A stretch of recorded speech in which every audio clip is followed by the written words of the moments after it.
Madame, mademoiselle, monsieur, bienvenue chez vous dans le magazine Opinion.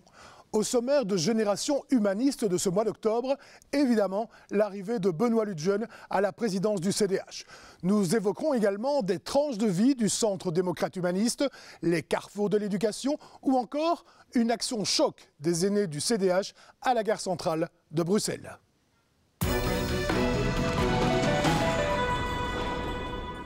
Le 31 août dernier, après plus de 10 années passées à la tête du parti, Joël Milquet cède le témoin de la présidence à Benoît Luetgenen.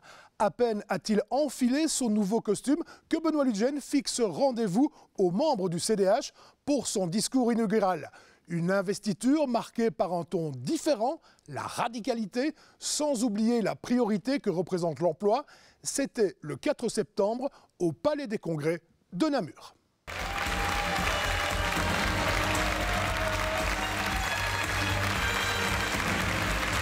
Une standing ovation pour accueillir Benoît Luetgenen. Dès avant ses premiers mots, le Palais des Congrès de Namur semble acquis à la cause du nouveau président du Centre démocrate humaniste.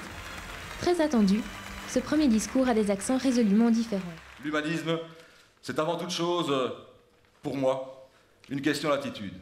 Il s'agit moins de savoir qui est au pouvoir que pourquoi. L'humanisme est une exigence. Elle est très forte, très forte. Elle implique le radicalisme. Dans nos choix, dans notre discours, bien sûr, mais aussi et surtout dans nos actes. Notre leitmotiv, mon leitmotiv, la radicalité. Vous m'avez élu président, j'ai bien perçu vos attentes, mon désir, mon envie d'assumer cet immense défi est tout aussi intense, croyez-le bien. C'est une belle et grande responsabilité pour moi. C'est aussi un plaisir intense. Et le plaisir, nous allons le vivre ensemble. Vous avez voulu que je sois votre premier de cordée, alors en route et ensemble. Alors c'est d'une part cibler ses priorités, donc c'est parfois renoncer à certains choix, tout choix est un renoncement, mais c'est surtout mieux être. Mieux être, c'est quoi? C'est être authentique, être sincère, être honnête dans son comportement politique. Mieux faire, c'est s'engager à fond pour les autres. Et enfin, mieux servir, c'est être au service de l'ensemble de la population. Ces trois éléments-là, mieux être, mieux faire, mieux servir, c'est être radical dans un comportement, c'est être radical aussi dans les choix, dans les priorités politiques, pour mieux servir la société, pour mieux être en lien avec la population, et puis finalement porter des valeurs à la fois de générosité, de fraternité, mais aussi de responsabilité, qui font finalement l'ADN du CDH, au niveau de l'éducation, au niveau de la famille, mais aussi au niveau de l'emploi. Quelques semaines après ce discours radical, la priorité première est plus que jamais l'emploi. L'emploi est le véritable cœur de cible du CDH. Une position que les élus CDH auront cœur à défendre, soutenue par Benoît Luetgenen. Alors l'emploi est au cœur de la société, non seulement au niveau des régions, au niveau fédéral, au niveau européen. La crise financière, la crise économique, la crise de l'emploi a été au rendez-vous. La Belgique a pris toute une série d'initiatives pour finalement contenir au maximum la crise.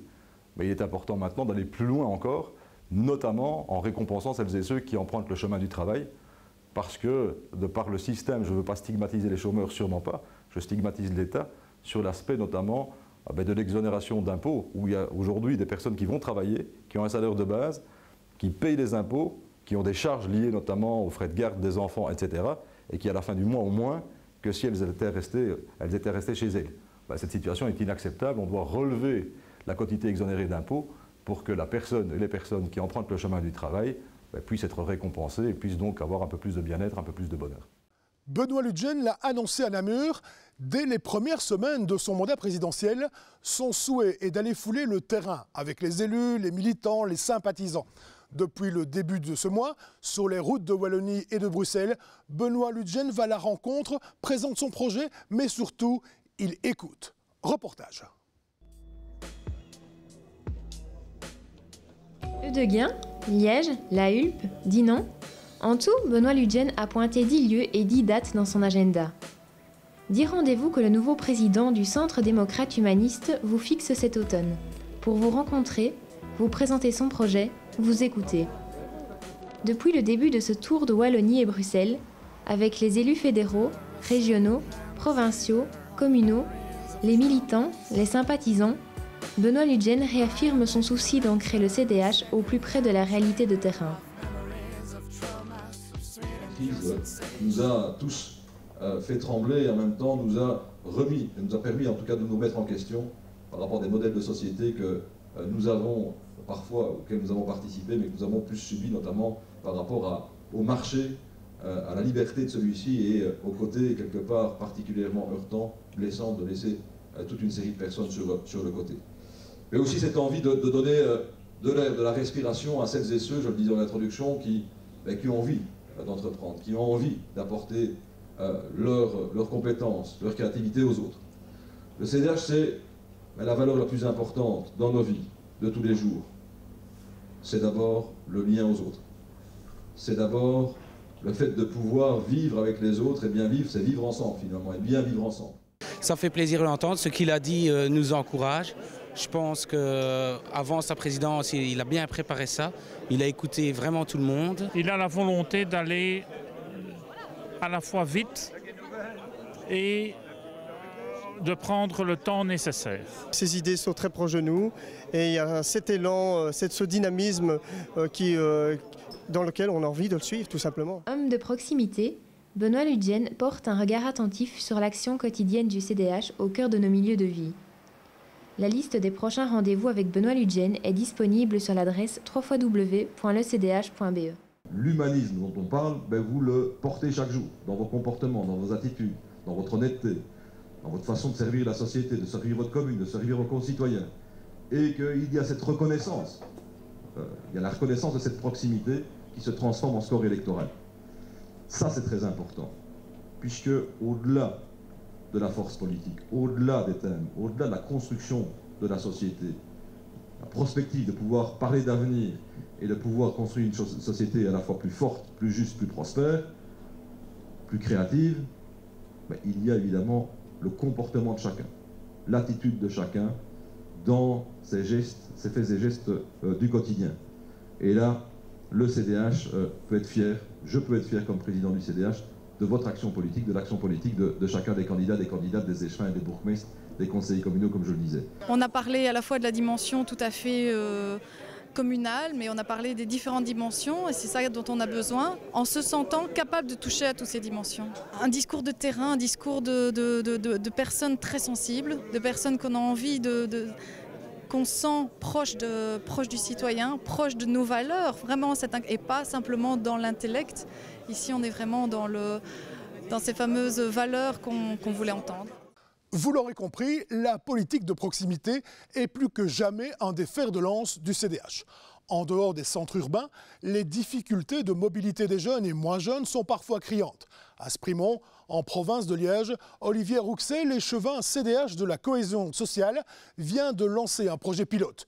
Depuis septembre, le Covoit-Stop permet à la population de cette entité rurale de se déplacer grâce à un système d'autostop encadré. L'objectif est double, bien sûr renforcer la mobilité, mais aussi créer des liens. Images et montage, Damien van der Straten.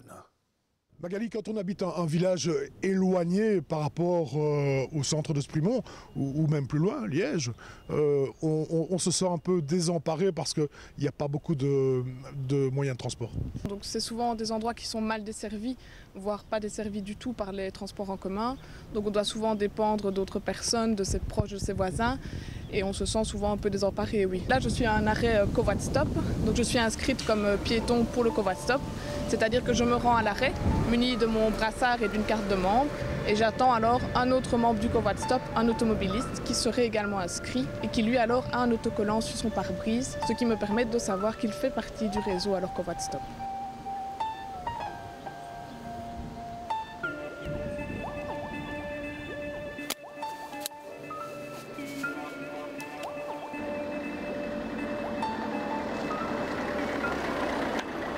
Par exemple ici j'ai le sigle de la SNCB, donc qui me permet alors de pouvoir me rendre, par exemple ici on a la gare qui est tout près.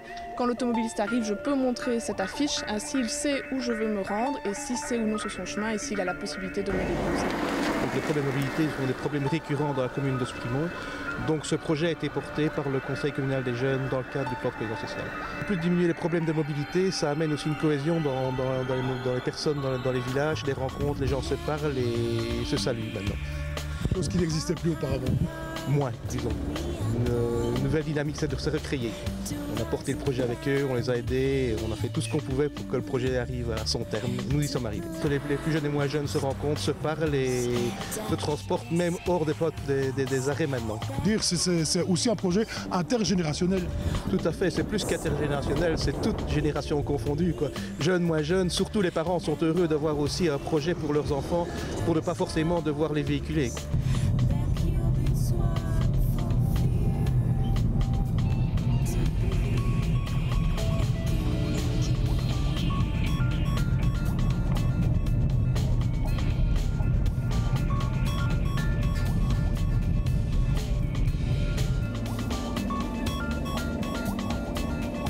La cohésion sociale est renforcée parce que les personnes apprennent à se reconnaître, à se retrouver dans les quartiers, à savoir qui habite dans quel quartier.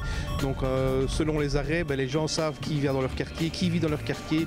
Petits et grands se rencontrent, on se dit bonjour, on se parle, ce qui ne se passait pas forcément à l'heure actuelle. Maintenant, les gens se rencontrent parce que nous avons aussi des villages dortoirs, donc c'est aussi une façon de se rencontrer, de se voir, en tout cas, plus qu'une fois par an à la fête du quartier. C'est-à-dire qu'on ne monte pas dans n'importe quelle voiture, n'importe comment.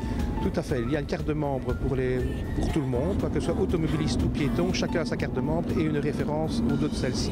Pour les plus jeunes, un système de semi-sécurisé est mis en place par un envoi de SMS. Donc quand le plus jeune rentre dans une voiture, il envoie un SMS avec son numéro de membre et le numéro de membre de l'automobiliste qui a chargé, donc on sait qui a chargé qui.